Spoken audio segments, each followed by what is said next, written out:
The moment Adelaide Langley rode into Dusty Creek, New Mexico territory, in the spring of 1882, every soul in town already knew her name, her age, her occupation, and the single most talked-about fact about her person.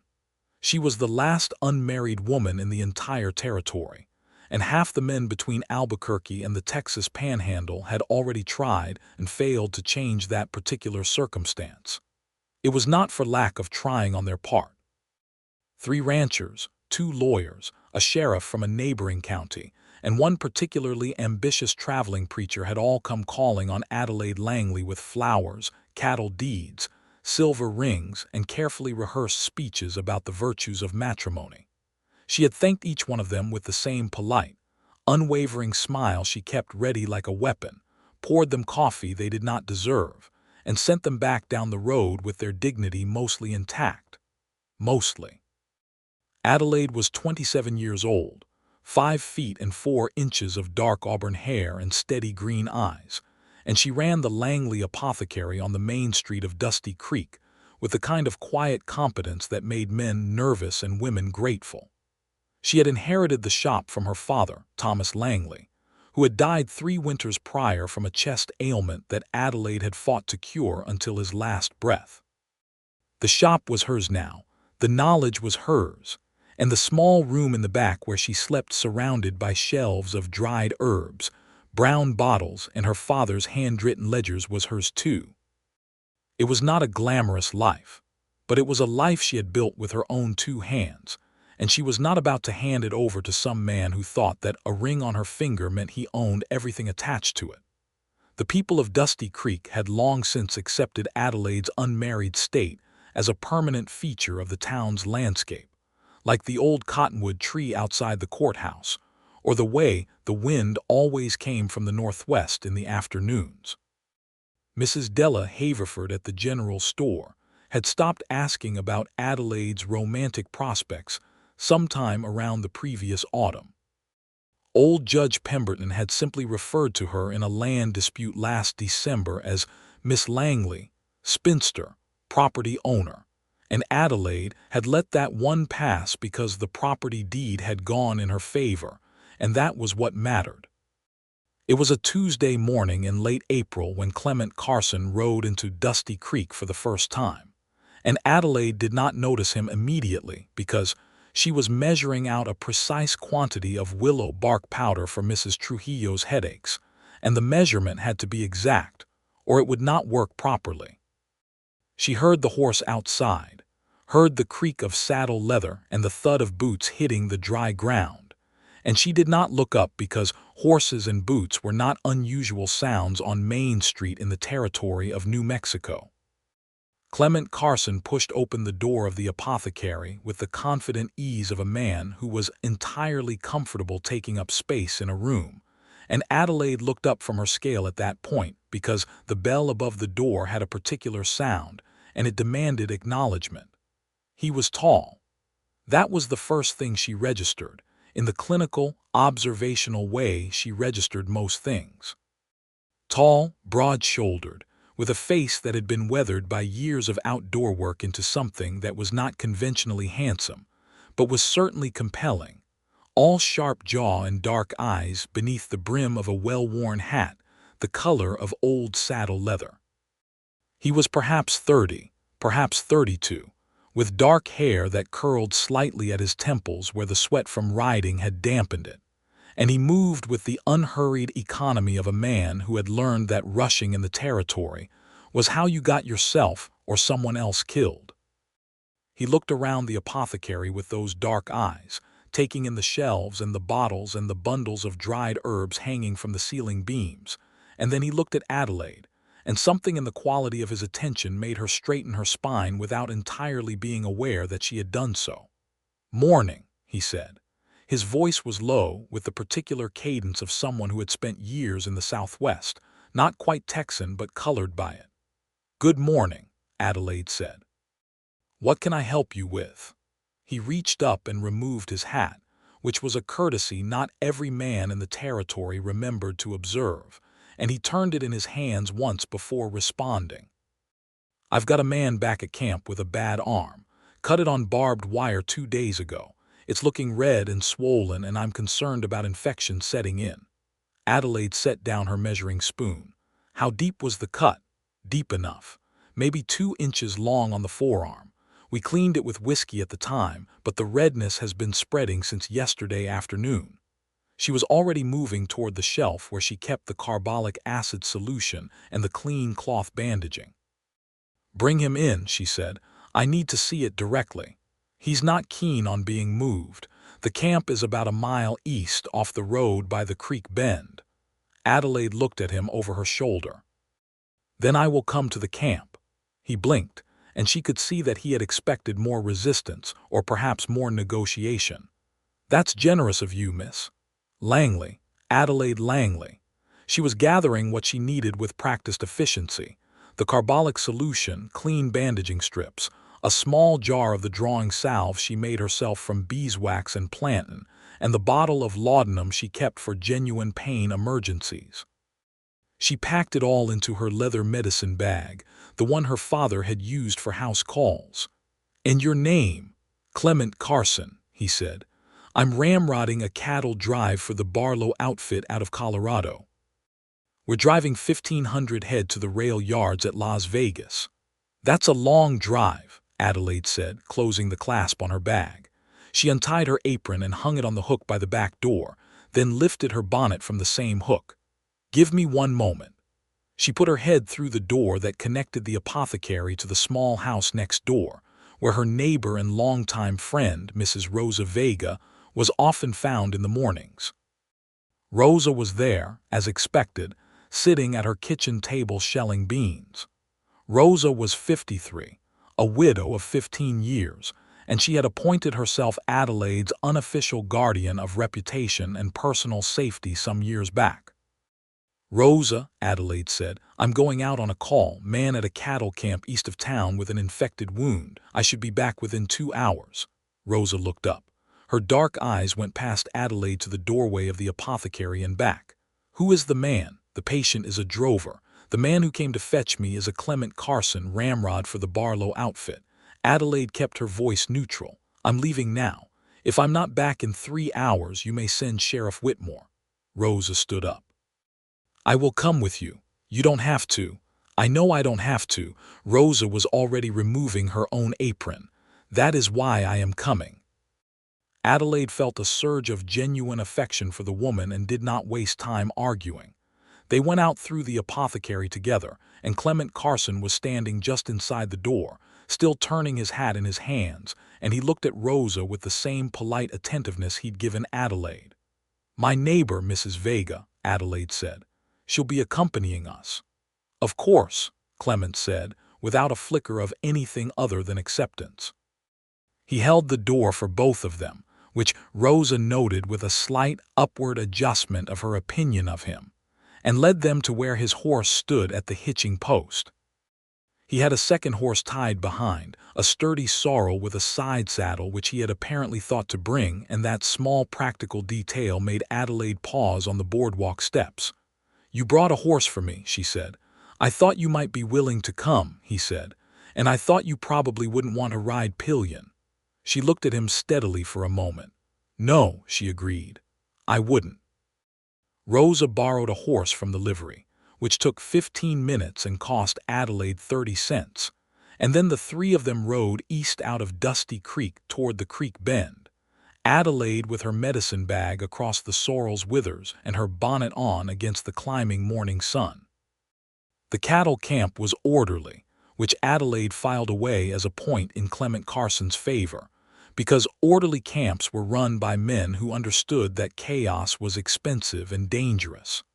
The cattle were bedded down in a natural basin where the creek made a bend, and there were perhaps a dozen drovers visible, most of them occupied with morning tasks.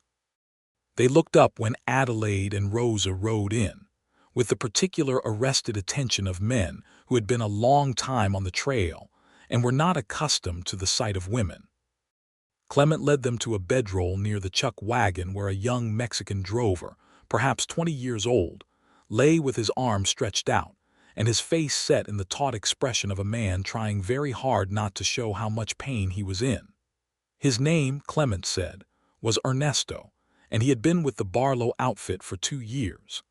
Adelaide crouched beside him without ceremony and examined the wound with careful hands, and what she saw confirmed Clement's concern.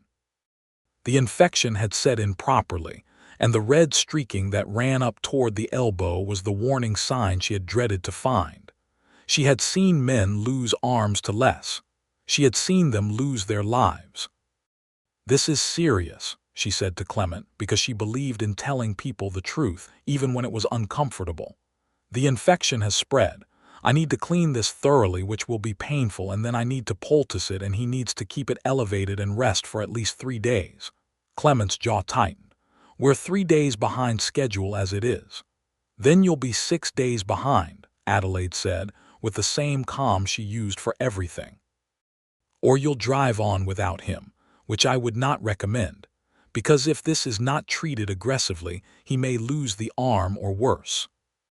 There was a silence in which she could feel the weight of the decision pressing on him, the responsibility of the drive against the responsibility of the man, and she watched him work through it and arrive at the only answer a decent person could arrive at. "Ernesto stays," Clement said. "Martinez, you'll take his position on the line." Ernesto let out a breath that was partly relief and partly something that sounded like gratitude, and Adelaide set to work. The cleaning took 20 minutes and was unpleasant for everyone present, but Ernesto bore it with a dignity that made Adelaide think well of him. And when it was done, and the poultice was applied, and the arm was properly bound and elevated on a rolled blanket, she gave him a small measured dose of laudanum for the pain, and instructed him in terms that were impossible to misunderstand about what he must and must not do with that arm for the next 72 hours. When she stood up and turned around, Clement Carson was standing a few feet away with 2 tin cups of coffee, and he extended one toward her with a quietness that she found unexpectedly thoughtful. "Thank you," he said, "for coming out here, for all of it." Adelaide accepted the coffee. It was strong trail camp strong, which she had expected, and she wrapped both hands around the cup because the spring mornings in the territory still had a bite to them. "What do I owe you for the horse?" she asked, because she was not in the habit of accepting gifts she had not accounted for. He looked at her with a slight crease of surprise between his brows. "Nothing. You came out here to help my man." "That's not a situation where I'd charge for the horse." "Nevertheless," Adelaide said, "I would prefer to call us even." He studied her for a moment in that direct, unhurried way he had, and then he said, "All right. Then call us even." He did not look away immediately, and neither did she, and Rosa, who was standing 6 feet away with her own cup of coffee that the cook had pressed upon her, watched this exchange with interest she did not bother to conceal. Adelaide asked to be taken back to town. Clement said he would ride back with them himself, and Rosa's eyebrows rose a fraction. The 3 of them rode back along the creek road in the warm late morning, and Adelaide and Clement talked in the way that strangers sometimes talk when they find themselves unexpectedly matched in the frequency of their thinking, starting with the practical matter of Ernesto's care and moving gradually, almost without noticing, into other territory. He had been droving for 11 years, he told her, since he was 20, and had come west from Tennessee with $50 and a determination to be somewhere that the air felt like possibility instead of obligation. He had been through Kansas, Colorado, the Texas Panhandle, and now New Mexico, and he had been ramrodding for the Barlow outfit for 4 years, which was the longest he had stayed in one position. He said this with a kind of wry self-awareness that told her he knew perfectly well what it said about him. She told him about the apothecary, about her father, about the 8 years she had spent learning everything Thomas Langley had to teach her before his health had failed. She did not mention the suitors, because it was not relevant to anything practical, and she did not make any particular effort to be charming, because she did not believe in performing for people she had just met. He listened to her the way very few people listened, with his full attention, not preparing his next remark while she was still speaking, but actually receiving what she said and responding to it. It was a quality she noticed because it was rare, and noticing it annoyed her slightly because she had not intended to find anything about Clement Carson worth noticing. When they reached the edge of town and dismounted at the apothecary's hitching post, he held the sorrel's head while she swung down, which she was perfectly capable of managing herself but which was nonetheless courteous, and he accepted the reins when she offered them back. "I'll need to come back into town tomorrow for supplies," he said. "May I stop in?" Adelaide untied her medicine bag from the saddle. "The apothecary is open to everyone," she said. Something in his expression shifted very slightly in a way that might have been amusement. "Yes, ma'am," he said, and swung back up into his saddle with the practiced ease of a man who had done that 10,000 times and rode back toward the camp. Rosa stood beside Adelaide on the boardwalk and watched him go. Then she said, without looking at Adelaide, "He is a serious man." "He is a drover passing through," Adelaide said, and went inside to finish measuring Mrs. Trujillo's willow bark powder. She did not think about Clement Carson for the rest of that afternoon, or she tried not to, which amounted to the same general project but with considerably less success. He came back the next morning, as he had said he would, and he bought turpentine and rope, and a quantity of the drawing salve Adelaide made herself, because he said Ernesto's arm was already looking less angry, and he wanted to make sure they had enough to continue the treatment. He also asked 3 questions about the salve that indicated he had actually looked at what was in it and wanted to understand why, and Adelaide answered them honestly because she could see that he was genuinely curious and not merely trying to extend the conversation. Although, she supposed, he might have been doing both. He came back the day after that, with no stated errand at all, and stood at the counter and told her about the drive. The particular difficulties of moving 1,500 head across high desert in the spring, when the water sources were not always where the maps said they would be, the constant calculation of pace versus condition versus water, the nightly business of keeping the herd calm enough to rest. He had a gift for description that surprised her, a way of finding the precise detail that made a thing visible, and she found herself leaning against the counter listening to him with a concentration she usually reserved for her father's medical texts. He mentioned, without fanfare, that he had sent word to the Barlow outfit in Colorado about Ernesto's situation, and that they had approved a short delay in the drive, which he had arranged partly because it was the right thing for Ernesto and partly, Adelaide suspected, because he wanted another reason to be in Dusty Creek for a few more days. She did not say this aloud. She simply filed it and continued listening. On the 3rd day, Mrs. Della Haverford came into the apothecary while Clement was there asking about the properties of different mineral springs, which was a perfectly reasonable thing for a trail boss driving cattle across the territory to want to know, and Mrs. Haverford took in the scene with the comprehensive speed of a woman who had been processing social information in a small town for 40 years, and by noon every soul in Dusty Creek knew that Adelaide Langley had a cowboy coming around. The reactions were varied. Mrs. Haverford herself found it enormously satisfying, and said so to anyone who would listen. Judge Pemberton, when informed, merely said that he would wait and see, with the measured skepticism of a man who had watched Adelaide rebuff everyone else. 3 of the drovers from Clement's outfit came into town that afternoon for supplies, and one of them, a red-headed young man called Fletcher, grinned at the apothecary as they passed and said something to the others that made them laugh, and Clement, who was coming out of the apothecary at that moment with his purchase under his arm, gave Fletcher a look that stopped the laughter with admirable efficiency. Adelaide, watching from the doorway, saw this exchange, and felt something shift in the region of her chest that she would have diagnosed in a patient as the early stages of something she was not at all prepared to be experiencing herself. That evening, Ernesto came into town on his own feet, which was the first time he had walked the mile from camp in 3 days, and he came to the apothecary to show Adelaide his arm. The red streaking was gone, The wound was closing cleanly. She examined it with the same careful attention she gave everything, pressed gently along the edges, and told him it was healing well. And Ernesto, who was 20 years old and from a family in Chihuahua that had sent him north to make something of himself, looked at her with such open gratitude that she had to look away before she felt anything else that was inconvenient. "Mr. Carson said you saved my arm," Ernesto said. "Mr. Carson cleaned it with whiskey promptly when it happened," Adelaide said, "which bought enough time for me to do the rest. You should thank him too."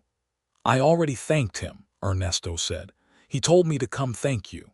Adelaide looked at the door, even though Clement was not there, and then looked back at Ernesto's arm. "Come back in 2 days and let me look at it again before the drive continues." The following morning was a Saturday, and Dusty Creek's Saturday mornings were the town's most social hours, when the surrounding ranches and homesteads sent people in for supplies, and the main street filled with horses and conversation, and the particular energy of people who had spent a week in relative isolation and were glad of company. Adelaide's apothecary was reliably busy on Saturdays, and she was behind the counter managing the morning rush when Clement came in at 9:30. He waited. He did not push to the front or make his presence known beyond removing his hat and stepping to the side of the room where a short wooden bench served for waiting patients.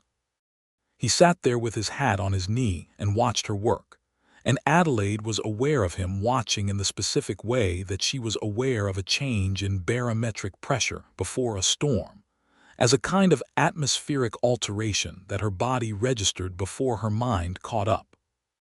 When the rush cleared sometime around 11 and the last customer had gone out with a bottle of cough syrup, Adelaide looked across the empty shop at Clement Carson, sitting on the bench with his hat on his knee, and found that the words she had prepared, the professional ones about Ernesto's follow-up treatment and the supplies he might still need, had somehow rearranged themselves in her mind into something she was not ready to say. He stood up when she looked at him, which was a habit she was beginning to catalog as essentially characteristic of him. He was polite in the specific, unconsidered way of a man who had been raised with certain courtesies and had retained them through years in environments where they were not always rewarded. "I wanted to ask you something," he said. "All right," she said. "Would you have dinner with me this evening, at the hotel dining room?" He said it simply, without any of the elaborate preamble or self-congratulatory framing that most men used when they asked such things, as if they were doing the woman in question a significant favor. He just asked, and he waited, and he looked at her with those dark, steady eyes.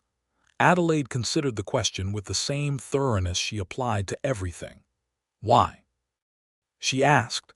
He blinked and she saw that the question had surprised him, which meant he was not accustomed to women asking it, which told her something. "Because I'd like to spend more time with you in a context that isn't a medical emergency," he said. "And because I think you're the most interesting person I've encountered in a very long time and I'd like to know more about you." "You're leaving when the drive continues," Adelaide said, "which will be within a few days." "That's true," he said. He didn't argue with it or minimize it or look away. "So dinner has a limited horizon," she said. "Everything has a limited horizon," he said, and it was said with a gentleness that kept it from being philosophy and made it instead into something honest. "But some things are worth having even so." Adelaide was quiet for a moment. She could hear the wind picking up outside, the northwest wind that always came in the afternoon, and the distant sound of someone hammering at the blacksmith's. She thought about every reason why the sensible answer was no, and she found, for the first time in a longer while than she cared to calculate, that the sensible answer was not the one she wanted to give. 6:30, she said. "I'll meet you there." He nodded once, with the contained quality of a man who understood that she had given him something by agreeing and that he should not make a performance of it. He put his hat back on and went to the door, and then he turned and said, "Thank you, Miss Langley." "Adelaide," she said, and didn't know why she said it until it was already out. He smiled at that.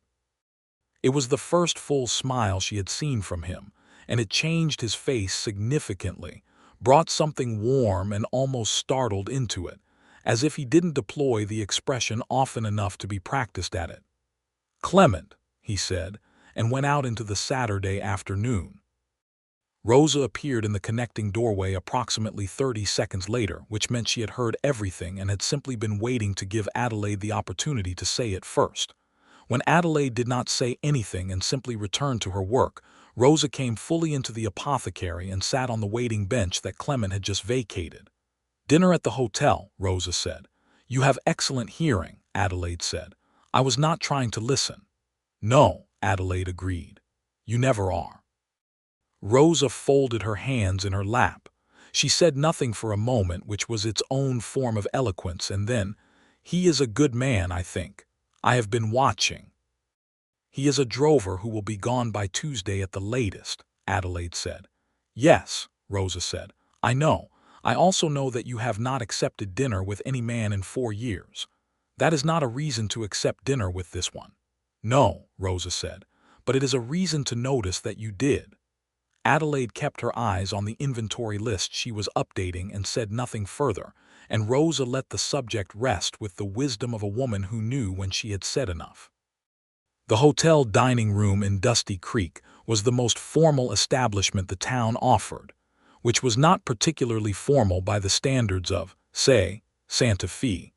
But it had clean white tablecloths and a cook who had been trained somewhere that took food seriously. And on a Saturday evening, it was perhaps a third full with ranchers and their wives, and a few traveling commercial men.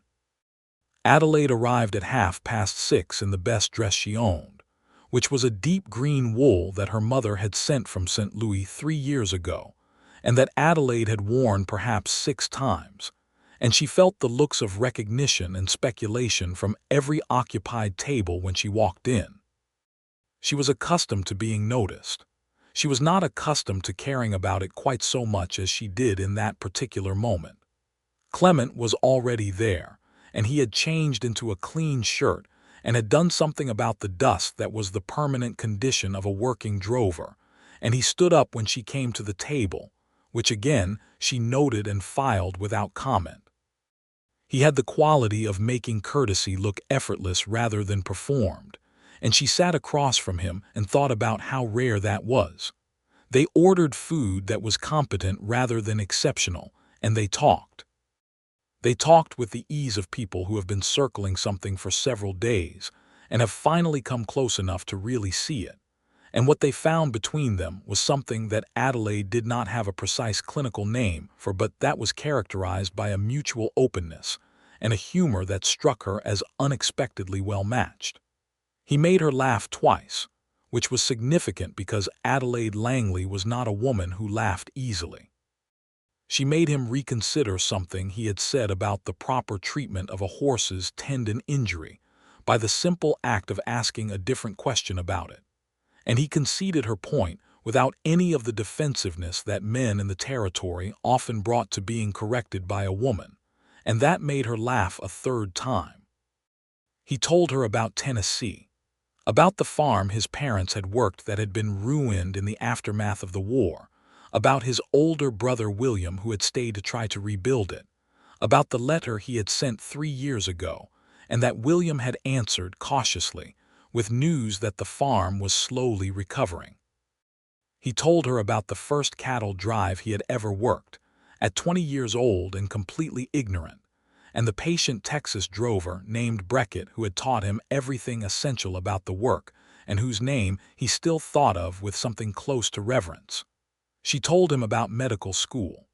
That was the thing she rarely told people, because the reaction it produced was almost universally one of discomfort or disbelief.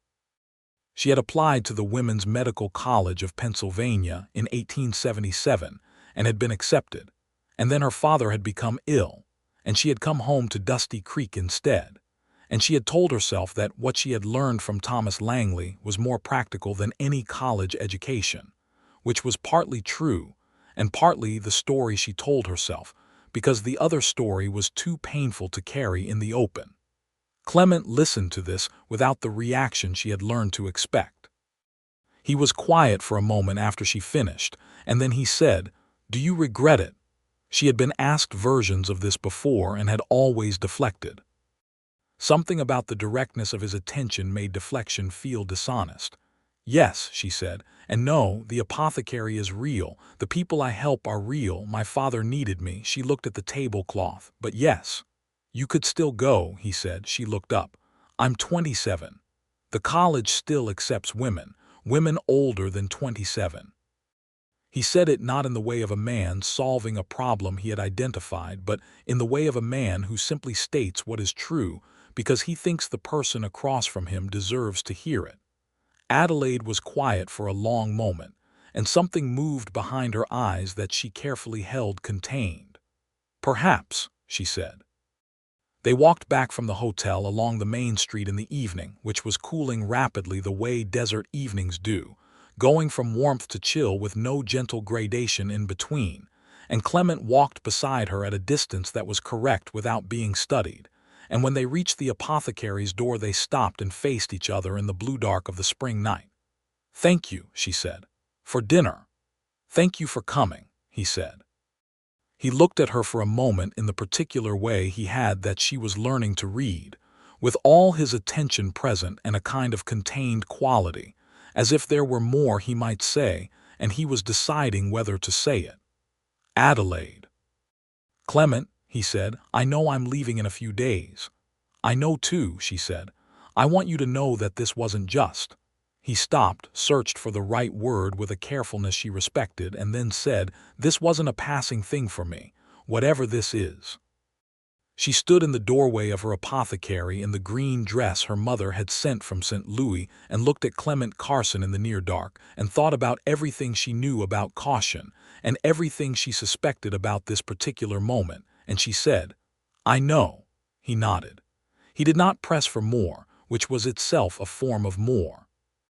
He tipped his hat and walked back up the street toward the livery where his horse was boarded, and Adelaide went inside and stood for a moment in the dark apothecary, surrounded by the smells of herbs and wood and old paper, and thought, with considerable irritation, that she was in very serious trouble.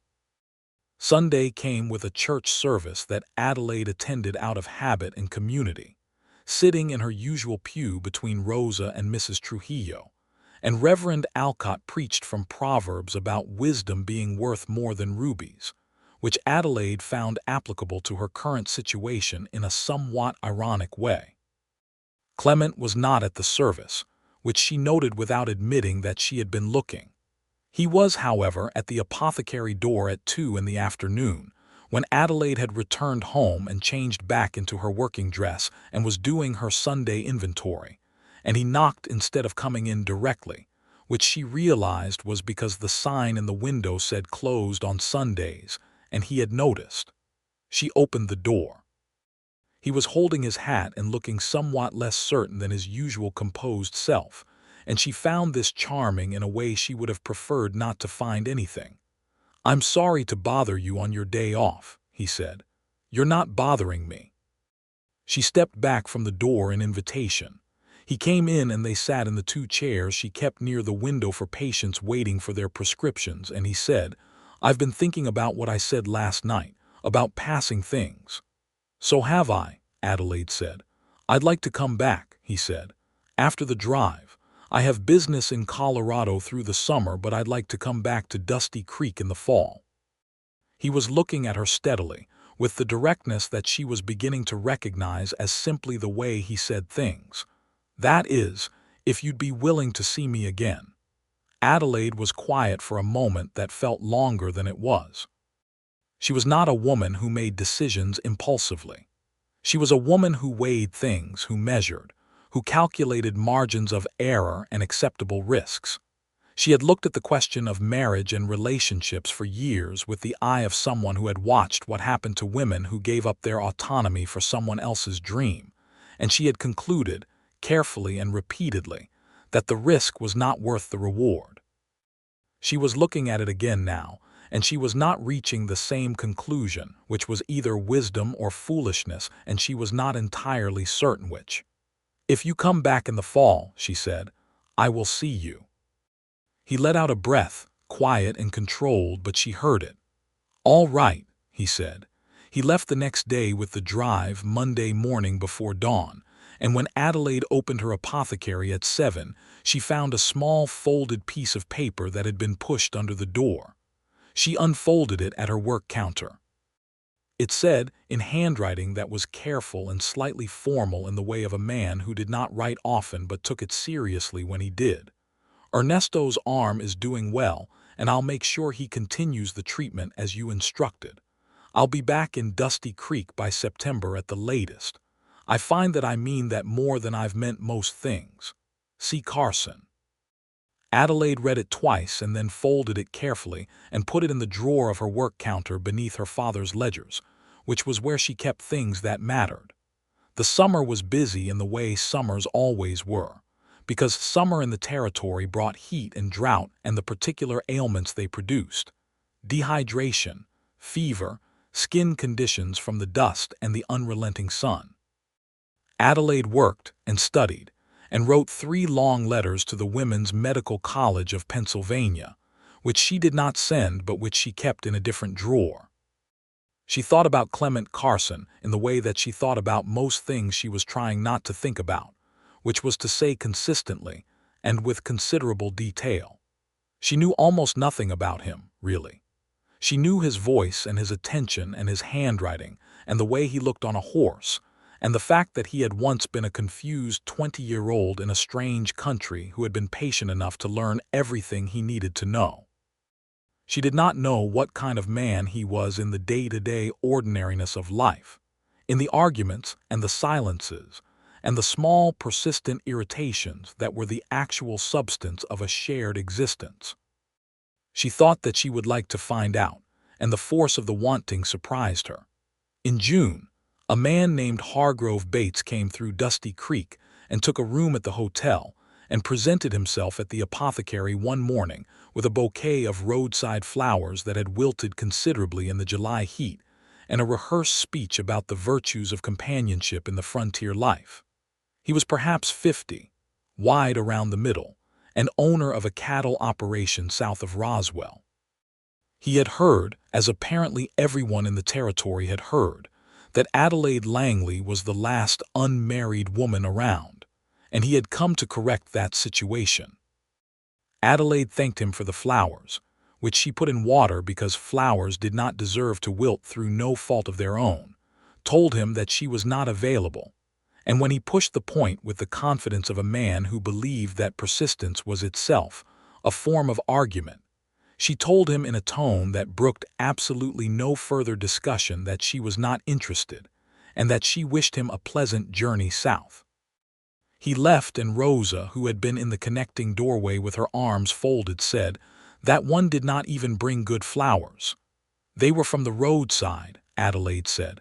"Exactly," Rosa said.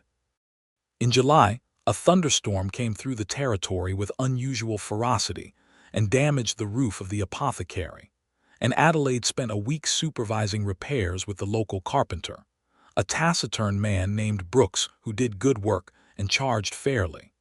The repairs cost her more than she had planned, and she looked at her accounts for several evenings afterward with the specific focused worry of a woman running a business alone, and then she adjusted her supply orders and moved on. She wrote a letter to William Carson in Tennessee.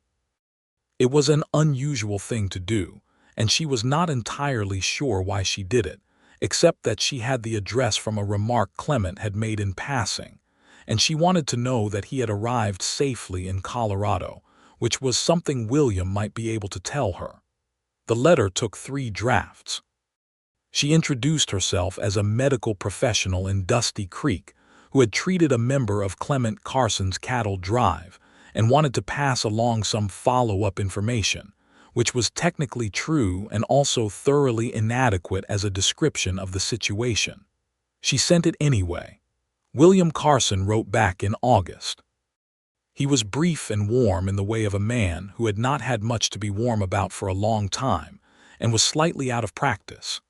He said that Clement was well and that the drive had reached the rail yards in Las Vegas in good order, and that Clement had mentioned Dusty Creek in his most recent letter, more than once, which for Clement is the equivalent of most men writing an entire page about the subject. He said that Clement was planning to go back to Colorado for the fall work, but would be in New Mexico again in September, and that William had not seen his brother look forward to anything quite that specifically in several years. Adelaide read this letter 3 times and then put it in the drawer with the note. September came to Dusty Creek with a change in the quality of the light and a drop in the nighttime temperature that smelled of approaching winter, and Adelaide was acutely aware of the date in a way she had not been aware of dates in a long while. She did not watch the road. She was not the sort of person who watched the road. She did her work and saw her patients and had her Sunday dinners with Rosa and attended church and wrote in her journal every evening. And the fact that she noted in that journal every passing day was her own private business. He arrived on the 14th of September, 1882, in the early afternoon on a Thursday, and she was not watching the road because she was in the back room preparing a compound for Mrs. Alcott's arthritis. So she heard the bell over the door and came out wiping her hands on her apron. And there he was. He was thinner than she remembered, or perhaps just leaner from the summer's work, and there was a new scar on his jaw that had not been there in April, barely visible but catching the afternoon light. He was holding his hat, and his dark eyes found her across the shop with a steadiness that made the room feel smaller and better proportioned at the same time. "You came back," she said, "because it was the true thing." "I said I would," he said. She looked at him for a moment in which everything she had spent the summer thinking about him was present and visible in her expression, and she saw from the way his expression changed that he saw it and understood it, and that it meant something significant to him. "Sit down," she said. "I'll make coffee." They sat in the apothecary in the Thursday afternoon, and they talked for 3 hours, and what they talked about covered the summer and the distance, and all the things that had happened in the months between April and September. And somewhere in the middle of it, the particular guardedness that Adelaide carried as a permanent condition began to ease in a way that felt less like lowering her defenses, and more like discovering that she did not need them for this particular thing.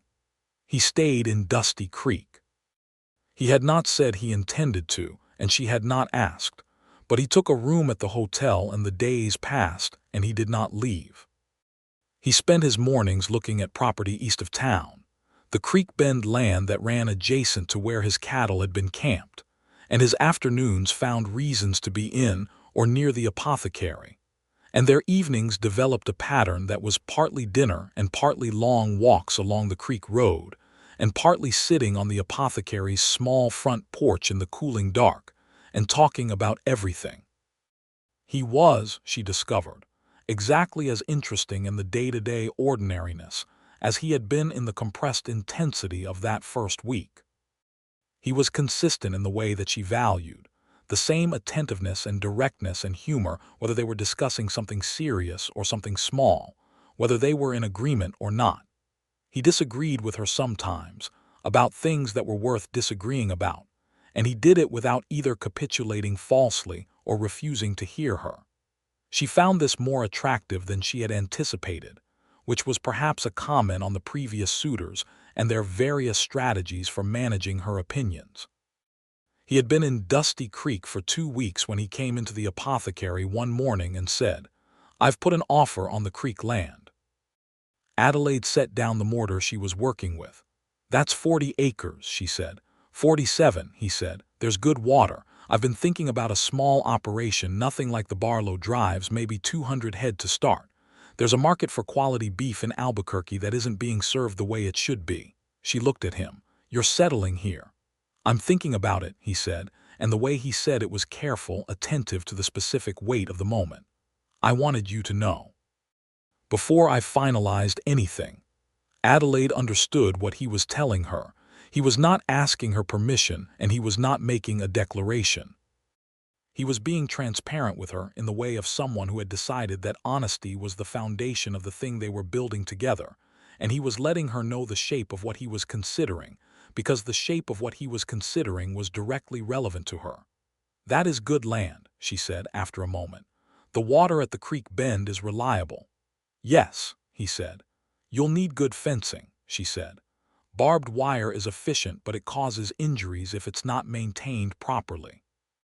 I've seen the evidence of that firsthand." He smiled at that, the warm and slightly startled smile she had been cataloging since April. "I remember," he said. The land offer was accepted within the week. Clement spent his days on the property after that, camping there and beginning the work of clearing and building, and he came into town regularly with the particular focused energy of a man engaged in the construction of something he intended to last. He bought timber and tools and seed, and hired 2 local men to help with the initial fencing, and Adelaide watched this unfold with the attention of someone observing a process she was not entirely sure she was ready to believe in. On a Wednesday evening in early October, he came to the apothecary at closing time and stood at the counter and said, "I need to say something to you." "All right," Adelaide said, and closed the account book she had been updating. He was not uncertain exactly, but there was something in him that was more present than usual, more open and less contained, as if he had made a decision to put something down that he had been carrying carefully. "I've been in love with you," he said, "since approximately May, which is a month longer than I've known you and makes no rational sense, but I find I'm not particularly concerned with the rational sense of it." Adelaide was very still. "I'm not asking you to do anything about that right now," he said. "I'm just telling you because I think you deserve to know what you're dealing with when you talk to me. It's not dinner company and it's not general interest. It's specific and it's serious, and I thought you should know." She had spent 27 years being systematic about most things. She had spent 5 months being systematic about Clement Carson specifically. She had looked at the question from every angle she could reach, and she had weighted the various factors, and she had considered the risks and the margins and the precedents, and all of that careful, methodical work had brought her to the exact same place that his direct and honest sentence had just brought her in 10 seconds. "I know," she said. "I've known for a while." She looked at him steadily. "And I think, if you wanted to know what you're dealing with when you talk to me, it's the same thing." The silence that followed was the kind that has a texture to it, warm and weighted and entirely different from emptiness. He came around the counter, which he had never done before, and she did not step back because there was nowhere she wanted to go, and he looked at her at close range with those dark eyes and said, "Adelaide," in a way that had several hundred words behind it that he did not need to say out loud. "Clement," she said. He took her hand in both of his, the careful hands of a man who understood the weight of what he was holding, and he said, "I know this is fast, and I know you've had half the territory try this before me, and I know your life here is real and important and not something you should have to give up for anything. I'm not asking you to give anything up. I'm asking if there's room in this life you've built for me to try to deserve a place in it." Adelaide looked at their joined hands. She looked at him. She thought about the medical school letters in her drawer and the apothecary and the years she had spent building something out of loss, and she thought about the drawer also containing his April note and William's August letter, and she thought about the fact that every morning for the last 2 weeks she had been aware of the moment of the day when she was likely to see him. "That depends," she said, "on whether you understand that what's mine remains mine." "Absolutely," he said, without a moment's hesitation. "And that I have my own opinions and intentions, and they are not subject to revision, because you find them inconvenient." "I would be disappointed if they were," he said, and meant it. "And that I've been thinking about medical school for years, and if I decide to go, even if it's for 2 years in Pennsylvania, you would need to understand what that means." His hands tightened slightly around hers. "I would wait," he said, "and I would write to you every week, and I would be here when you came back, and I would be the proudest man in the territory." She looked at him for a long, long moment, and then she said, "Yes, there is room." He kissed her then for the first time, carefully, and with the contained warmth of a man who had been waiting for a specific permission, and who intended to be worthy of having received it. And Adelaide Langley, who had been the last unmarried woman in the territory for longer than she cared to calculate, found that she had no objections whatsoever. The news traveled through Dusty Creek in the specific way that news traveled in small territorial towns, which was to say instantaneously and with elaboration. Mrs. Haverford was informed by the simple mechanism of having been visible in the doorway of the general store at a relevant moment, and from there it reached the hotel, the blacksmith, the courthouse, the church, and all 3 saloons within approximately 4 hours. Judge Pemberton, when the news reached him, said, "Well," with the tone of a man whose conclusion has been validated, and did not add anything else. Rosa said, when Adelaide told her that evening, "I know," and then pulled her into the kind of embrace that required no further elaboration. Clement came to dinner at Rosa's table on Friday evening, because Rosa had invited him with the specific authority of a woman who needed to verify certain things about a man before she would formally approve of him. And he brought a good bottle of wine that he had found at the hotel, and he helped with the dishes afterward without being asked. And at the end of the evening, Rosa walked Adelaide to her door and said, "That is a good man," with the finality of a verdict. The fall deepened around Dusty Creek, and the work on Clement's property progressed with the focused intention he brought to everything. Adelaide went out to the land on Sundays sometimes and walked the fence lines with him, and asked questions about his plans for the spring, and he answered them and asked about her plans in return, and the mutual interest was real and not a performance. He was building a house on the Creek Bend property, a proper house with a separate room that he called her study without any self-consciousness, and that he said was for her books and her medical work. And when she saw the framing for it, she had to look away toward the creek for a moment. He found her looking at the creek and came to stand beside her, and he did not ask what she was thinking, just stood next to her in the good silence that had become a feature of their time together, and after a while she said, "My father would have liked you." He was quiet for a moment. "Tell me about him," he said.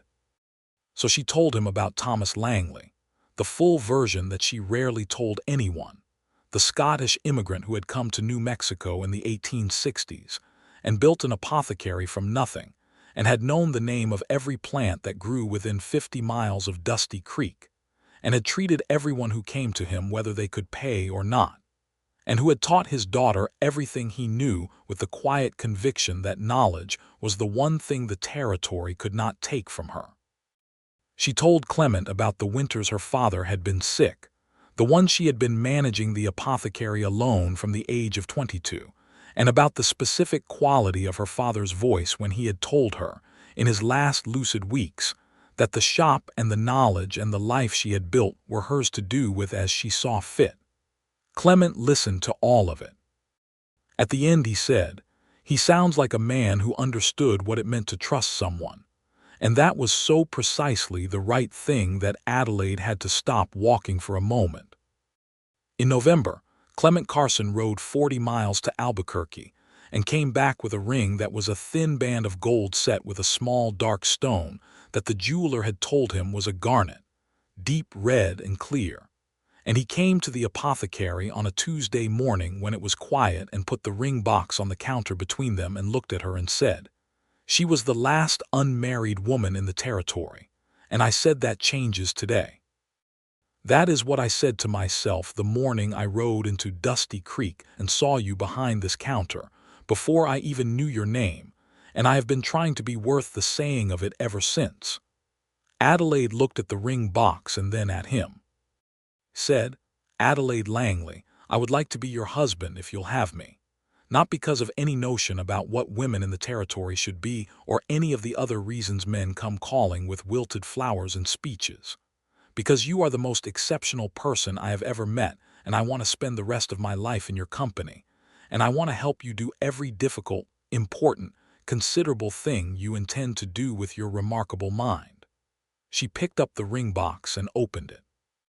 The garnet caught the morning light and glowed dark red, the color of something deep and lasting. She looked at it for a long moment, and then she looked at him and she said, "Yes, Clement. I will marry you." He let out a long, quiet breath and took the ring and put it on her finger with hands that were not entirely steady, which she noticed and filed permanently. And then he looked at her with the full warmth of that smile that she had been cataloging since April, and she thought that she could catalog it for the rest of her life without it becoming ordinary. They were married in December of 1882 in the Dusty Creek Church with Reverend Alcott officiating and every soul in the town present. Because the event was of sufficient civic significance, that attendance was universal and enthusiastic. Rosa was Adelaide's witness. Ernesto, who had stayed on in the territory after the Barlow Drive ended and had taken work on a ranch nearby, came to the wedding with his arm fully healed and stood at the back of the church with his hat pressed to his chest.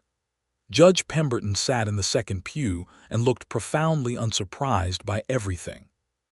Adelaide wore a dress of deep blue silk that Rosa had helped her sew over the preceding weeks, and she stood at the altar of the little church in Dusty Creek and married Clement Carson with her eyes open and her mind completely clear and a quiet certainty that felt nothing like the resignation she had expected, and everything like a decision she had made with all of herself, freely and finally. Clement said his vows in the same direct, unhurried way he said everything. Looking at her with the full attention she had come to understand was his specific and particular gift to her. And when it was done, and Reverend Alcott said the concluding words, Clement kissed her in front of every person in Dusty Creek, with a warmth that made Mrs. Haverford press her handkerchief to her eyes, and made Rosa smile in the way of a woman whose verdict has been confirmed. The reception was held in the hotel dining room, with food that the town contributed collectively in the frontier tradition of communal celebration, and there was music from a fiddle player and dancing that went on past midnight, and that Adelaide participated in with a freedom and pleasure that she had not brought to any social occasion in longer than she could honestly remember. They moved into the house on the Creek Bend property before Christmas. It was not fully finished. There were walls without plaster and a kitchen that needed a proper stove, but the study was complete, which Clement had seen to specifically, with shelves he had built himself along 2 full walls, and when Adelaide saw her father's medical books arranged on those shelves in a room that was specifically and entirely hers, she stood in the doorway for a long time and did not say anything and did not need to. The winter was cold and quiet in the particular way of the territory winters, with clear skies and hard frost, and a stillness that had a beauty in it that Adelaide had never had the particular luxury of appreciating properly, because she had always been alone in it. There was a different quality to existing in the cold when you came home to a fire someone had built and a person who was glad to see you, and she was not above admitting, privately, that this quality was significant. Clement was a steady presence in the way that she had intuited from the beginning that he would be, consistent and attentive and funny in the quiet way that was always specifically tailored to her and not general performance. He read her father's medical texts because she mentioned them, and he asked her about them afterward with real interest, and he deferred to her expertise in the apothecary with a naturalness that told her he had never had any intention of doing otherwise. He was not perfect. He had a stubborn streak about certain things, principally matters of physical risk where he had a tendency to underestimate consequences, and they had 2 significant arguments about this over the winter that were direct and honest and resolved without either of them pretending the other's point had not been valid. It felt, to Adelaide, like the functioning of a genuine partnership, which was what she had always suspected she needed and never been given the opportunity to test. In the spring of 1883, when the territory warmed and the creek ran full from the mountain snowmelt, Adelaide sent the medical school application to Philadelphia. She had told Clement she was sending it, and he had said good, with a simplicity that made the word weigh more than most speeches, and he had ridden 40 miles to Albuquerque to find out whether the postal route was reliable and had come back satisfied that it was. The application took 2 months to be answered, and when the acceptance came in June, Adelaide read it twice at the work counter in the apothecary and then went to find Clement, who was at the Creek Bend property checking the new fence line, and she handed him the letter and watched him read it. He looked up from the letter at her. 2 years, he said. Beginning in September of next year, she said. I would need to be in Philadelphia from September through June, 2 academic years. He folded the letter carefully and handed it back to her. We have 14 months, he said. That's enough time to get the ranch established enough that I can manage it during the terms, and you'll come home in the summers. It's a long way to be, she said, testing him. I know, he said. I've been a long way before. I've never had anyone to come back to. He looked at her with the steady warmth that she had stopped trying to be systematic about. Go, Adelaide. You've wanted this since you were 22. Go and learn everything and come back and be the best doctor in the territory. She kissed him standing in the spring grass by the creek bend while the new fence stretched away in both directions around them. And somewhere in the middle of that afternoon, she understood that what she had been afraid of, in all the years of the suitors and the polite refusals, was not love but the specific kind of love that required the erasure of self, and that this was something entirely different.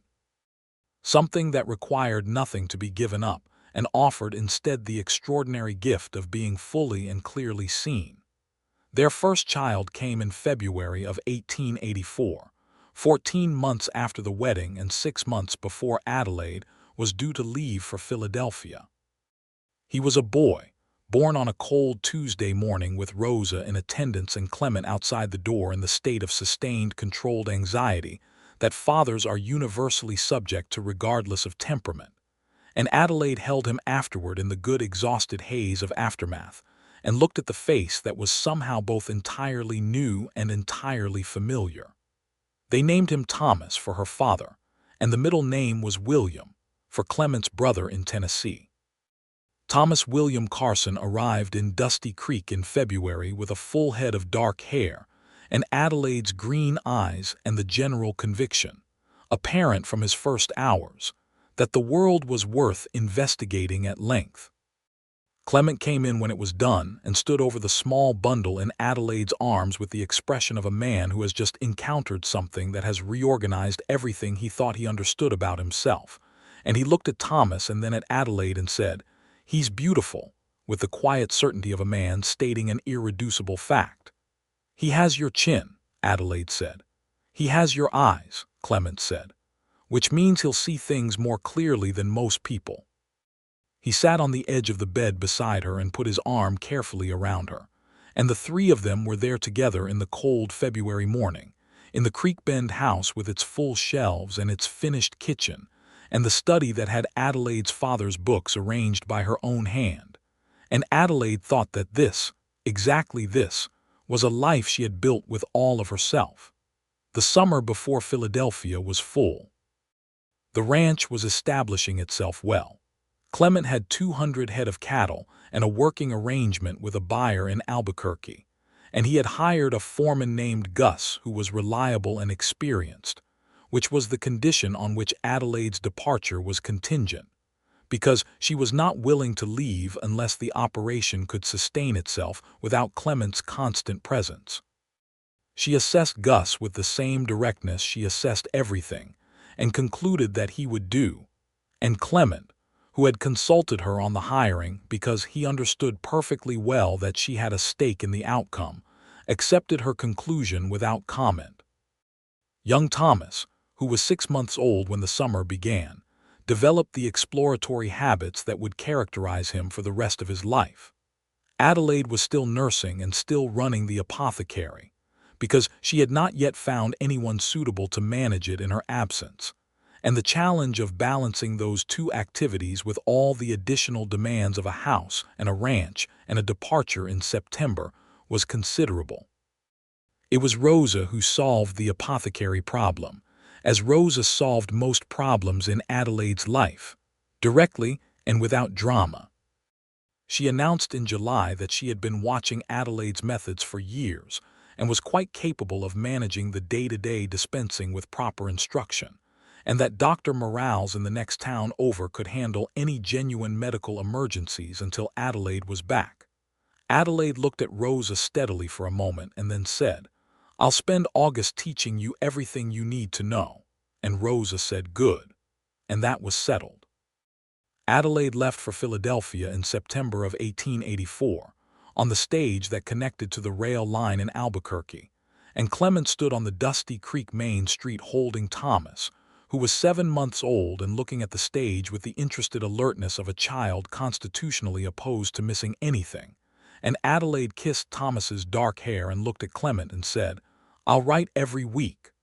"I'll be here," he said. He said it simply, and she believed it completely, which was perhaps the finest gift he had ever given her. She was in Philadelphia for 2 years and 2 summers, and the letters traveled back and forth across the country with the regularity of a tide, full and honest and funny, and sometimes difficult and always real. Clement wrote about the ranch and Thomas and Dusty Creek and Rosa, and the small domestic news that she had thought she would not miss and discovered she missed enormously. He wrote about Thomas learning to walk, which happened at 10 months with the maximum possible drama and minimum caution, about the first successful spring roundup, about the way the territory looked in the evening light in October when the desert went red and the creek made a sound like falling silver. Adelaide wrote about the college, about the women she studied alongside, some of the most formidable minds she had ever encountered, about the complexity and beauty of what she was learning, about the patients she saw in the teaching clinics, and the specific joy of having the formal framework to match the practical knowledge she had accumulated over a lifetime. She wrote about missing Thomas so acutely that some nights she sat at her dormitory desk and put her hand on the page where she was trying to write about the musculature of the forearm, and thought about the weight of him in her arms until she could breathe again. She wrote about missing Clement in a different and more complex way, the constant background awareness of his absence that was present in every room and every conversation and every meal eaten without him.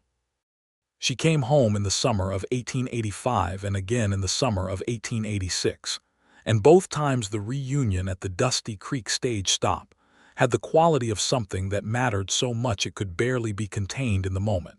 And both times she saw Clement standing there waiting for her with Thomas in his arms or later, as Thomas grew, holding Thomas's hand, and she felt the full weight of everything she had chosen and found it exactly right. She came home for the last time in June of 1886, graduated and licensed, Dr. Adelaide Carson, the first licensed female physician within a several hundred-mile radius of Dusty Creek, New Mexico territory. And when she stepped off the stage on the warm June afternoon and saw Clement and Thomas and Rosa all standing together on the boardwalk, she laughed out loud in the way that she had not laughed, open and unguarded, since she had left. Thomas was 2.5 years old and very serious about it, with his father's dark eyes and his mother's precise way of observing things, and he looked at Adelaide when she crouched in front of him and said, "Mama," with the exacting certainty of a child who has been shown her picture enough times to have memorized the face. And Adelaide picked him up and held him and thought that she was going to cry, which she did, quietly and without apology, into his dark hair. Clement waited until she had collected herself and then pulled her close in the way he had that was particular to her, specific and unhurried, and she stayed there for a moment with her face against his shoulder, and heard the street sounds of Dusty Creek around them and smelled the cedar and dust of him and felt the complete, encompassing reality of having come home. "Welcome back, Dr. Carson," he said, low and warm against her hair. "Thank you," she said. "It's good to be back." The apothecary became a proper physician's office in the fall of 1886. Adelaide had the sign repainted, Langley and Carson Medical Practice, keeping her father's name because he had built the foundation, and she kept the apothecary side running alongside the new medical practice, because the territory still needed medicines and Rosa had been managing that side of things with a competence that Adelaide had always suspected was there. Rosa stayed on officially as the apothecary manager, which was a paid position that Adelaide structured carefully and fairly, and the arrangement worked with the natural fit of things that have been evolving toward their correct shape for years. The practice filled immediately. There were people in Dusty Creek and the surrounding ranches and homesteads who had needed a doctor for years and had been making do with whatever they could find. And Adelaide worked long days in the specific way that she had always worked, with full attention and the combination of formal training and practical knowledge that made her exceptional. Clement adapted the schedule of the ranch to complement hers without being asked, taking on more of the domestic morning work so she could see patients early, and the arrangement was natural enough that neither of them commented on it, which was perhaps its own commentary on how well they understood each other. Their second child was born in the spring of 1888, a boy again, which made Thomas, who was 4, extremely pleased with himself as if he had been personally responsible for the outcome. This second one they named James, for Clement's father, who had worked the Tennessee farm and whom Clement had described to Adelaide in the same careful, honoring way she had described Thomas Langley to him. James arrived with considerably less dramatic deliberation than his brother and a placid, sunny disposition that felt like a gift to two people whose days were fairly full already. William Carson came from Tennessee to meet his nephews in the autumn of 1888, making the journey by rail to Albuquerque and the rest of the way by stage. And he was a quieter, more weathered version of Clement with the same steady eyes and a kindness about him that Adelaide recognized immediately as a family trait. He stayed 3 weeks, which was longer than his initial plan of 1 week, because he found Dusty Creek unexpectedly compelling and the Creek Bend Ranch unexpectedly beautiful. And before he left he told Adelaide, with a formality that was its own kind of warmth, that he was glad his brother had found her. "So am I," Adelaide said, and meant it in every direction. The territory was changing around them, as territories do when statehood approaches, and New Mexico was moving toward the formal structures of something more like a state and less like a frontier, which had mixed consequences. The railroads were extending, which was good for the cattle market and good for access to supplies and bad for the particular quality of openness that Adelaide had grown up in, and that she sometimes missed even while acknowledging all the reasons that the changes were necessary and in many respects welcome. The injustices of the period were visible too, in the daily reality of the territory. The displacement of Pueblo and Apache communities, the specific difficulties faced by the Mexican families who had been in the territory for generations and found themselves increasingly squeezed by the encroachment of Anglo settlers and the indifferent machinery of federal land policy. Adelaide saw this in her practice, treating patients who came to her because she charged what people could pay and did not turn anyone away, and she wrote about it in letters to the medical associations in the East and to her representatives, and said what she saw clearly, because she was not a woman who had ever found it possible to look at an injustice and say nothing. Clement saw it too, in the realities of the land and the water rights that shaped the economics of the territory, and they talked about it in the evenings with the seriousness it deserved, and they were part of the community in the specific way of people who understood that they had benefited from certain things and had corresponding responsibilities. It was not uncomplicated, and Adelaide never allowed herself the comfort of thinking it was. The Creek Bend Ranch grew steadily through the late 1880s, never dramatically but always sustainably, which was the pace Clement set deliberately because he had seen enough boom-and-bust operations to know that slow and solid was the only kind that lasted. He was one of the more respected men in the territory by the time New Mexico was working toward statehood, not because he sought the reputation, but because he did his work honestly and treated everyone he dealt with fairly, and was the same person on a Tuesday afternoon that he was in a public meeting, which in the territory was a more remarkable distinction than it might appear. Adelaide's practice expanded too. She took on a young physician's assistant in 1890, a quiet young woman named Clara who had come west from Ohio with medical training but not a full degree. And Adelaide tutored her formally in the evenings and wrote letters of recommendation that eventually helped Clara secure her own formal education. She thought about her father when she did this, the patient thoroughness with which he had taught her, and the continuity of it felt like something alive. Thomas, at 7, had his father's calm and his mother's precision, and a combination of both that made him remarkable in the specific way of children who are themselves from the beginning, without trying to be. He had already read most of Adelaide's non-technical books and was working his way through the simpler of the medical texts with the focused curiosity of someone who finds everything worth knowing. Adelaide watched this with the pride of a mother and the recognition of a scientist, and did not try to steer him in any particular direction, just made sure the books were available and answered his questions with the same directness she brought to everything.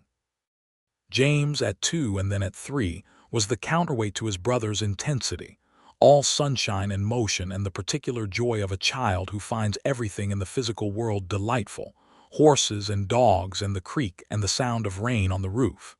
He was not less intelligent, simply organized differently, and Adelaide loved both the difference and the fact of them equally and specifically. In the December of 1890, they went to Tennessee. It was the first time Adelaide had been east since Philadelphia, and the first time Clement had been back since he was 20, and the significance of the journey was not lost on either of them. William met them at the nearest rail station with a wagon, and they drove through winter countryside that was entirely different from the territory, and that Adelaide watched through the wagon window with the attention she brought to new things. The farm was modest and repaired, a working operation that had been rebuilt over decades from the wreckage of the post-war period, and William's wife, a small, warm-eyed woman named Hattie who had been part of the farm's survival, received Adelaide with the specific welcome of a woman who has wanted to meet someone for years and is not disappointed by the reality. Thomas, who was 6, immediately attached himself to the farm's operations with an investigative thoroughness that delighted William.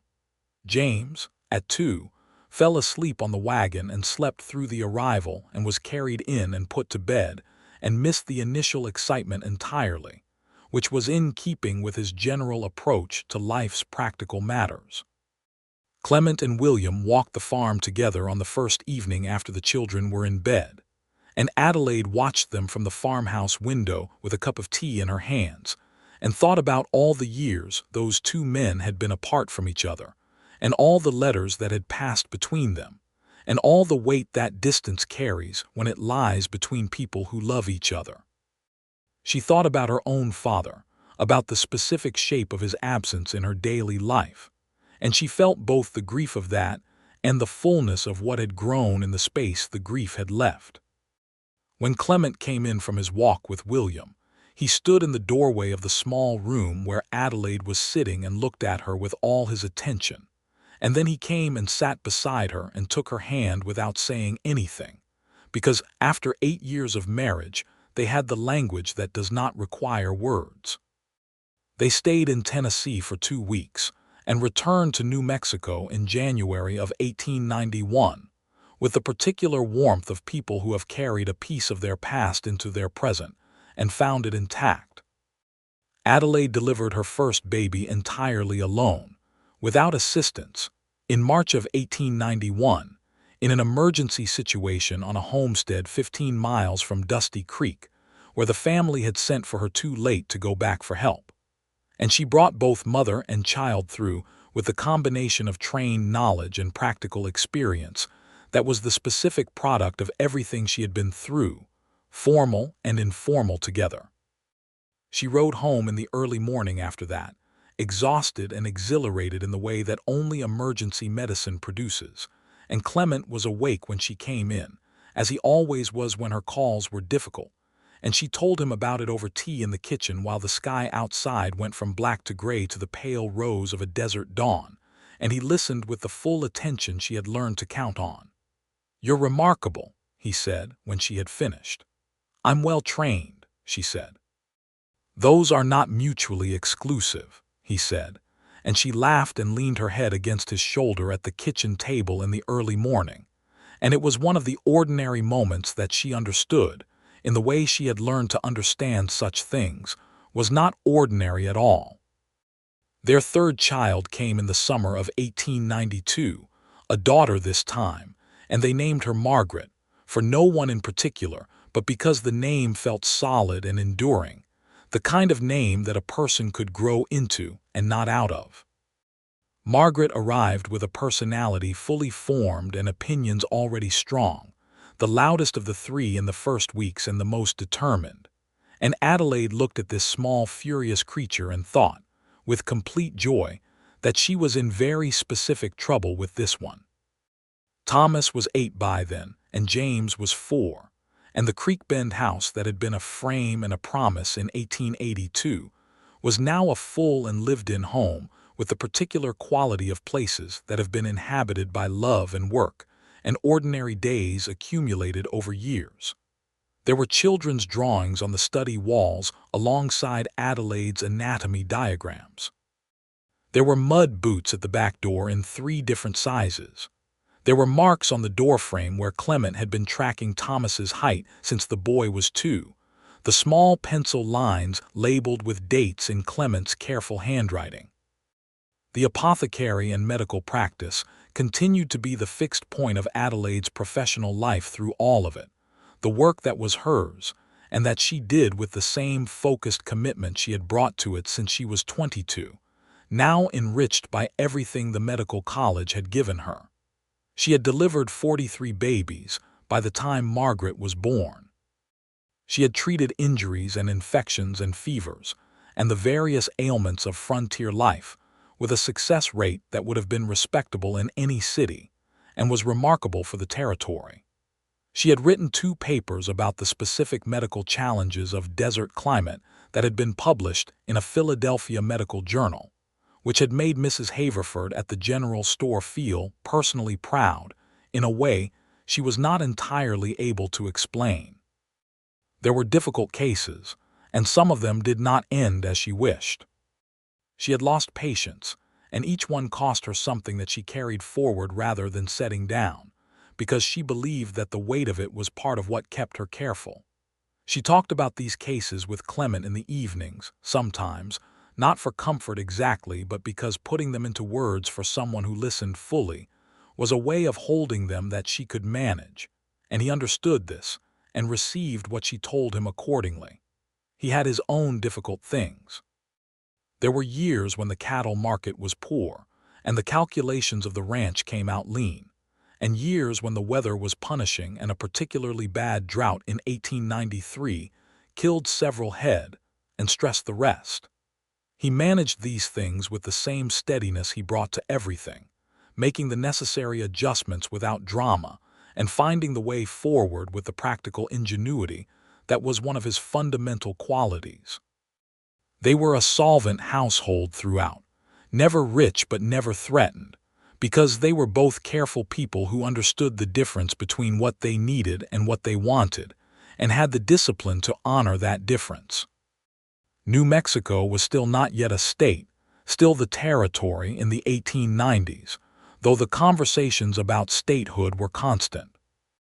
Adelaide had opinions about this, as she had opinions about most things, and she expressed them in the specific channels available to a woman in that period.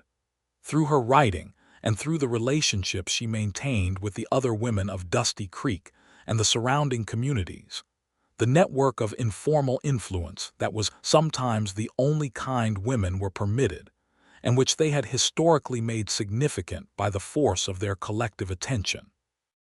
She was the most important person in the territory's medical landscape by 1895, which was a statement that she would have resisted, but that those around her would have made without hesitation, and she wore it with the same matter-of-fact care she wore everything, as a responsibility rather than a title. Thomas, at 11, had already decided he wanted to study medicine, which he announced at the dinner table one evening with the calm certainty of someone reporting a fact he had verified. Adelaide looked at him steadily and asked what had brought him to this conclusion, and he said, with the precision that was entirely his mother, that he had been thinking about it for 3 years and had eliminated all the other options that he had considered as less important, and that he understood it would require a long education that would take him away from Dusty Creek for years, but that he was prepared for that. Clement, across the table, caught Adelaide's eye, and the look that passed between them was the specific one they had for moments when their children showed them something about the future. James, at 7, announced that he intended to run a ranch larger than their current one, which was more in keeping with his general orientation toward the physical and the large scale. And Margaret, at 3, announced that she intended to have a horse of her own, which Adelaide said was a reasonable goal for when she was older. And Margaret looked at her with the steady green eyes she had inherited from her mother and said, "I know," with a patience that suggested she had already given the matter considerable thought. The years continued in the way that good years do, accumulating without quite seeming to, each one full enough that looking back at them felt like looking at something larger than the individual days had suggested. Adelaide and Clement were 40 and 38, respectively, when the century turned, and the territory moved closer to statehood, and the particular version of the frontier that had shaped them both continued its slow transformation into something more settled and less severe. They celebrated Christmas in 1900 with William and Hattie, who had made the journey from Tennessee, and Rosa, and Ernesto, who had built his own small ranch in the territory and come back into their lives gradually and permanently over the years, and Judge Pemberton, who was very old by then but still sharp, and who sat at the table with the pleased expression of a man who had been right about something a very long time ago. Thomas was 16, and already reading everything Adelaide could find for him in preparation for the university that would come after. James was 12, and had the confident, purposeful energy of a young man who knows exactly what he's moving toward. Margaret was 8 and had her horse, a pinto mare she had named Copper without any consultation, and the horse was, objectively, more than she could manage yet, which had not deterred her in the slightest. After the Christmas dinner, when the table had been cleared and the children were occupied in the back of the house with the various gifts and occupations of the season, Adelaide and Clement sat by the fire with the specific ease of people who have been sitting by fires together long enough that the silence is indistinguishable from conversation, and she looked at the flames and thought about everything the decade had contained. He said, at some point, without preamble, "Are you happy?" She turned to look at him. He was 41, and the years had settled into him in the way of a man who has done good work and known good things, and she knew his face as well as she knew any landscape she had ever learned, all its features and its light and the way it changed with what he was thinking. "Yes," she said, "more than I believed was available to me once." "Once," he said, "before a drover with a sick employee rode into my apothecary," she said. He smiled. "He had an infected arm and he needed help." "He did," Adelaide said, "and his ramrod came in person and was so profoundly attentive that I agreed to ride out to the camp myself." "You would have done that for anyone," he said. "I would not have thought about it for 5 months afterward," she said, and he laughed, the warm and genuine laugh that she had been cataloging for 18 years and that had never become ordinary. He reached out and took her hand, as he had done in the apothecary that October evening when he had told her he was in love with her, and he held it with the same carefulness, as if some things do not become less significant with familiarity but more. "I meant what I said that day," he said, "that it changed today, that I knew before I knew your name that something was different." "You couldn't have known that," she said, which was the reasonable position. "No," he agreed, "but I was right, which is more important."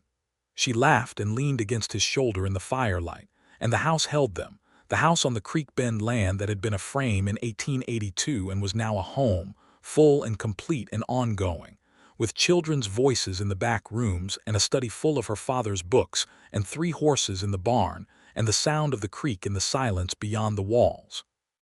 Outside, the territory lay quiet in the winter dark, the same wide, honest sky that had always been there, the same stars that had looked down on every version of this place, and Adelaide Carson, who had once been Adelaide Langley, the last unmarried woman in the territory, sat by her fire in the home she had built with the man she had chosen, and thought that this, exactly this, was a life worth every difficult and considered step that had brought her to it.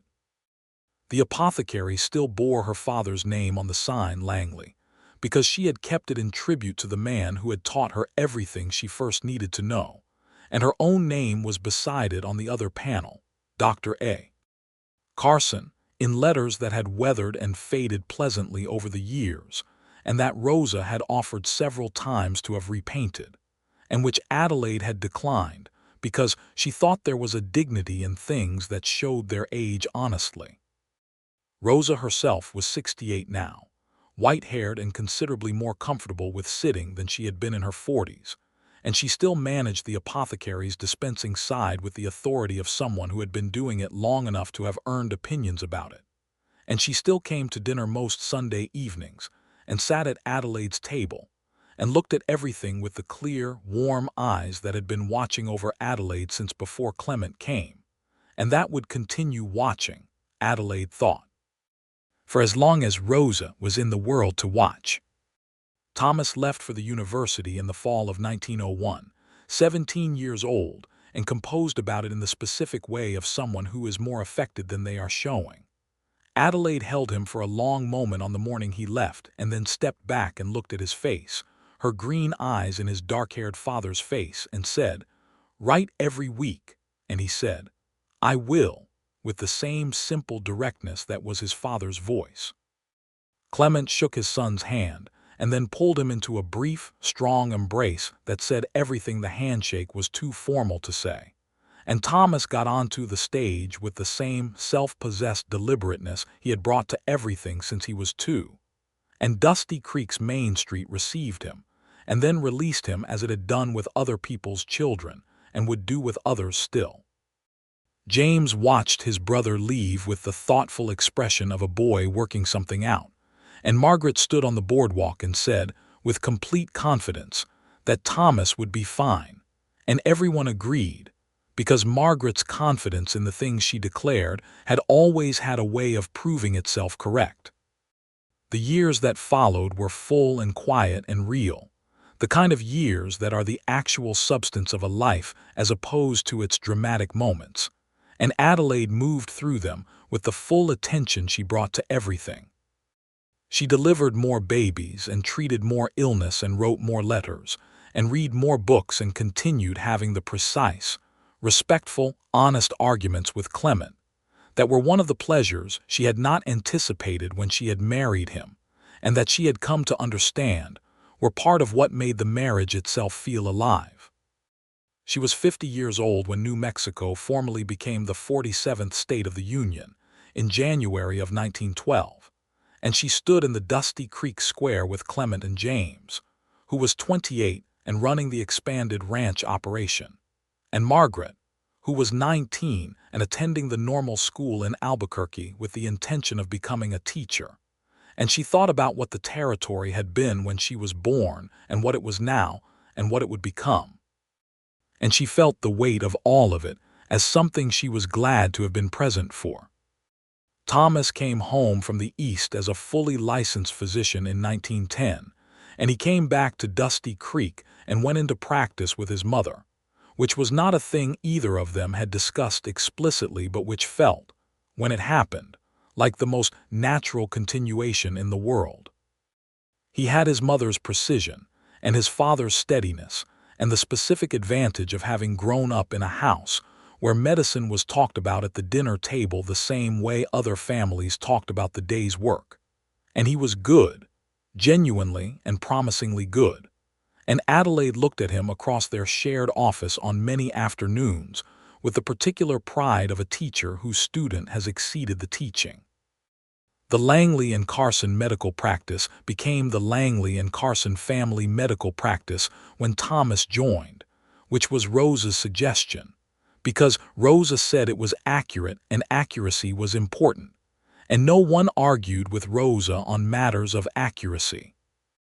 On a spring evening in 1912, the 30th anniversary of Adelaide's arrival in Dusty Creek as a young woman with her father's apothecary and her future still entirely open, Clement came home from the east pasture in the late afternoon and found her sitting on the porch in the long light that turned everything the color of old gold. He sat beside her, as he had sat beside her 10,000 times, and they looked at the creek and the land and the evening sky. 30 years, she said. 30, he agreed, give or take a little. You know what I've been thinking about, she said. Tell me, he said, which was always what he said because he always wanted to know. The morning you came into the apothecary, she said, with your hat in your hands and the news about Ernesto's arm, you had no idea what you were walking into. Neither did you, he said. No, she said, but I had practiced not knowing what I was walking into. I'd been doing it for years. So had I, he said. I just didn't know it was practice until I walked through that door. She looked at him, at the face that was 62 years old and marked by 30 years of the territory's sun and wind and weather, and by the specific lines that come from a life lived with full attention and real feeling, and she thought that she had known him longer than she had not known him now, which was one of those facts that contained more than it said. I'm glad you rode in, she said. He took her hand.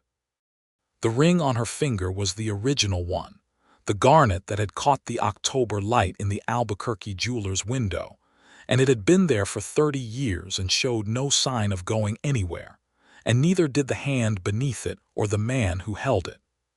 She was the last unmarried woman in the territory, he said quietly, and I said that changes today. And it did, she said. And it did, he agreed. The evening came on around them, the long, honest, beautiful evening of the territory in spring, and the creek made its sound in the near distance, and somewhere in the house they could hear James's voice and his wife's voice and the intermittent punctuation of their youngest grandchild, 6 months old and already expressing strong opinions about the world. Thomas was in town at the practice, finishing his last patient of the day. Margaret was in Albuquerque at her school, writing the letter she sent every Sunday that was always full and always funny, and always exactly Margaret. Adelaide and Clement sat on the porch in the evening light and held hands with the ease of 30 years, and the world continued in all its complicated beauty around them. And in Dusty Creek, in the territory that was now a state, in the house on the Creek Bend land where everything had been built from intention and love, and the willingness to see what was real and call it by its name, everything that needed to be finished was finished, and everything that needed to last was lasting, and it was enough. And it was more than enough, and it was everything.